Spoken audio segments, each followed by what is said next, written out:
A lot of guys out there in sweats today, not playing. What updates can you give us on?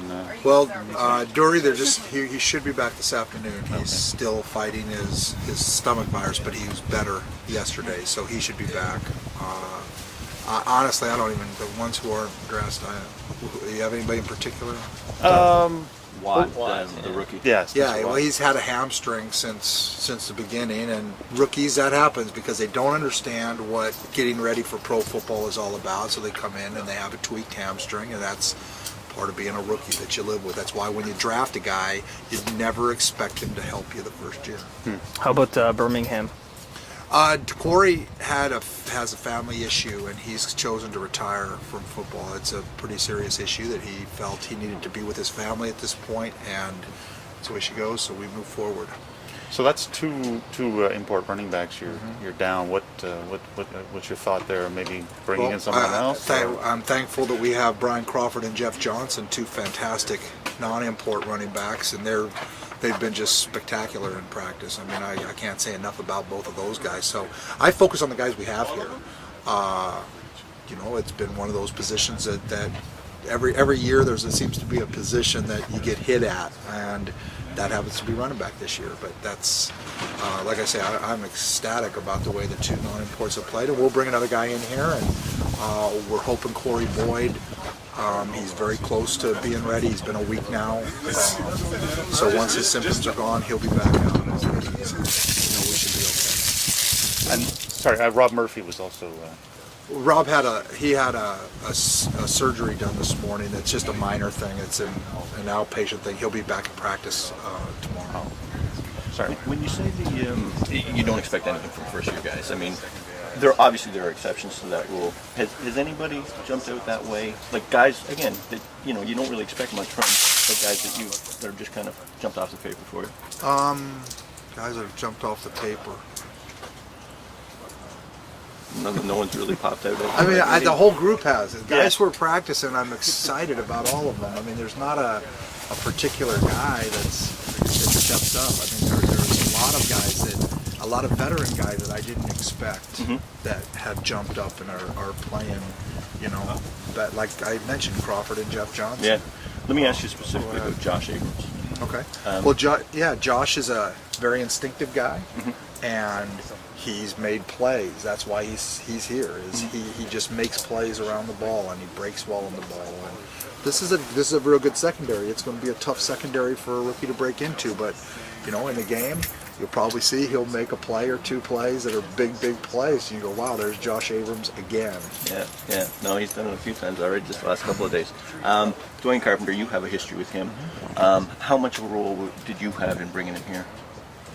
Well, I had a big role in bringing him here. No, but I mean, was that guy? I mean, it all happened so late. I mean, he gets cut in May, and becomes available. Is that one that you just went, this is a no-brainer?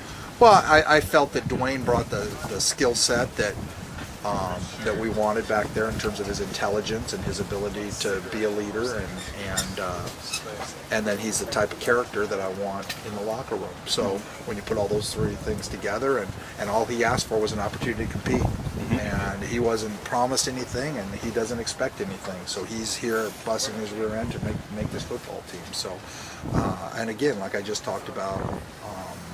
Josh Abrams, this is a tough secondary to break into. There's a lot of good players, veteran players that are playing at a very high level right now. Let me talk about the kicking game. You're down to 2 at this point, with Jamie still being a big question mark, or just a question mark. I just wondered how things have shaped out so far. Well, I'm happy. This is what I wanted to have happen. Obviously, we'd love to have Jamie here, but that's not the way it is.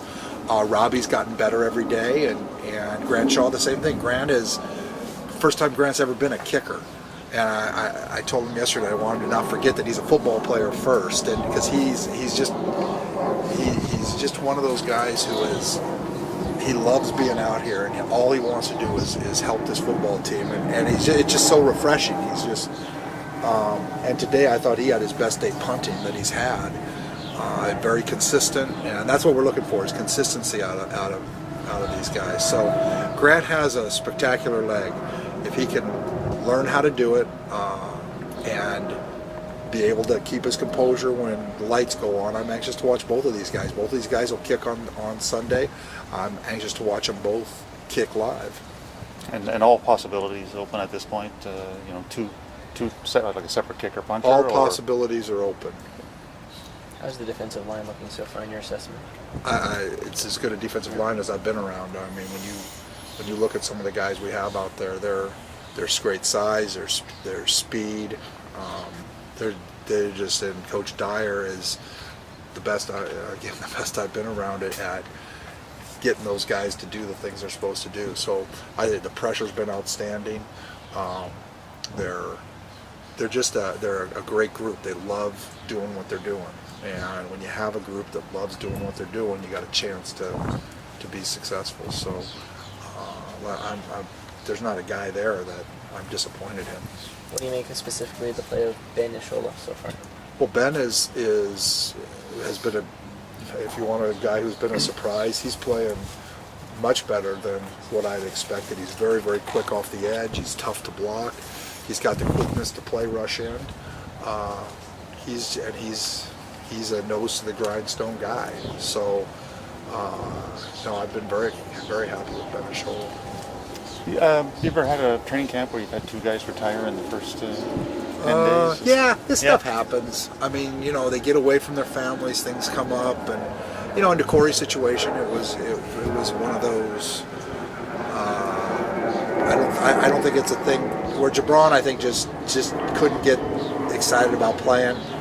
I don't think that was the case with DeCorey. He had a pretty serious personal situation that he's going home and dealing with, because that's what a man does, and so he's going to go take care of that, and he just felt like at this point he needed to do that. So I encouraged him to do it, and we'll bring another guy in, and again, we're in a situation here where we have Brian Crawford and Jeff Johnson, and we have Andre Dury that's still there that we could put back there, that we're trying to allow him to learn a new position, but we have him that can go back there. We have Ryan Christian that right now has a little bit of a turf toe, but he's another guy who was a tailback. So it's not like we're panicked about that situation at all. Just kind of off the wall here, training camp fights, not for positions, but literally players kind of pushing and coming to blows. Is that something that a coach likes, or does it depend on the circumstance? Well, with this team, what I want to see, and I thought we had some excellent full contact today. Yeah. Some great tackling. I thought the tackling was outstanding. The hitting was very good. I don't want us pushing after the whistle. I don't want us fighting. I want us learning the discipline to walk away, and that's what I want our football team learning. We will be better when it comes to the penalty department, and you're not a tough football team because you push somebody after the play, and that I'm trying to stay away from that. I preach that to them, and out here, the contact has been physical. There's been words, but they're showing the discipline of not pushing each other and not taking that penalty. And your veterans are jumping in, making sure it doesn't escalate too. I saw Willie jump in a couple of times. There's no doubt. They understand the importance, that all they care about is winning. And when you have everybody having the same agenda and all you care about is winning, you have a chance to be successful. And that's what you're seeing happen.